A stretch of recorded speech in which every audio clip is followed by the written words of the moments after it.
right. So go ahead and try this one on your own and put your answer in the chat. Okay, so political theorist is saying, for all of its members to be strong in foreign policy, an alliance of countries must respond aggressively to the problem. All right, so here we're saying that for all of our members to be strong in foreign policy, the alliance of countries we have to respond aggressively to our problems. An alliance will do so only if this introduces a necessary condition. So the only chance that we have of doing this, responding aggressively, is if every member of the alliance perceives the problems as grave. But the European Union countries will not all perceive a problem as grave unless, oh, look, I love unless too. They're just throwing us all the good ones in here. Unless they all agree that it is threatened, they all agree that it threatens their alliance's economy. So for us to even get to the point of seeing grave, it's saying that everybody needs to also think that the perceived problem also threatens the alliance's economy. Thus, big indicator word here. Thus, not all of the member countries of the European Union will be strong in foreign policy. All right, so we know that this is a sufficient assumption question because of the words if and assumed. So whenever we go back up here, our goal now is to guarantee this conclusion. And so we're trying to guarantee that not all, so that's pretty weak, right? Not all. So at least one will not. At least one of the member countries of the European Union will not be strong in foreign policy. Do we see that? So what does it take to be strong in foreign policy? What is needed? You have to respond aggressively. You have to all agree that there's a threat to the economy, and you have to view that threat as grave. And threat the grave, and to get to the grave, we need it to agree that it threatens the economy.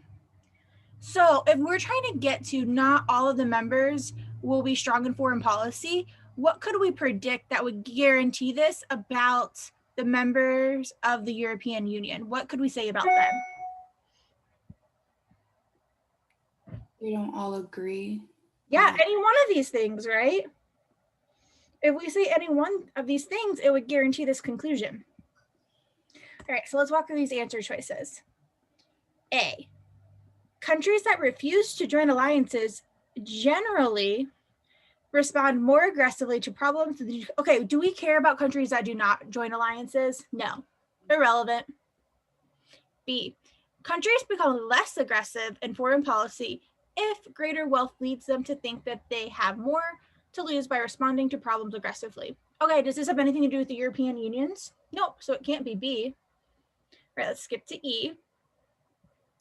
Alliances that are economically beneficial for a given country are not necessarily beneficial. Like, once again, we don't care. I read that and I'm like, what is that doing for us? Are not necessarily beneficial with regard to foreign policy. Okay, we're trying to get to the point, and this is what I said with our sufficient assumptions. Keep our conclusion in mind. Where are we trying to get to? This is what we're trying to get to. So C says problems that appear to at least one member country of the European Union to threaten the alliance's economy will not appear so to others. All right, so this is saying that problems that appear to some of our European members do not appear as a threat to the alliance's overall economy. Does that make sense? And then D is saying your European Union members, countries that fail to perceive the economic relevance of problems are generally weak in foreign policy. Do we care about them being weak in foreign policy? No. No. We're trying to say that not all of the countries in the European Union will be strong in foreign policy. We're not trying to get to weak. And that's why our answer choice is C, which more specifically, it's because up here in our support, it says that we need the European countries will not perceive a problem as grave unless they all agree that it threatens their alliance economy. So we need them all to agree here. And that's why C is correct. See, I liked C too, but I had an issue with some I because agree, some. but we need not all. So we just need one person to disagree for it to not be true, right? Okay. You agreed? And like that's where we have to go with logic first, Then language. strength of words second. Which logically, we're not trying to not all is not strong, so it matches. I see. Okay. And will not is strong. So the sum is made up by will not appear. Like it's not maybe not appear, it's will not appear. Oh, okay. Okay.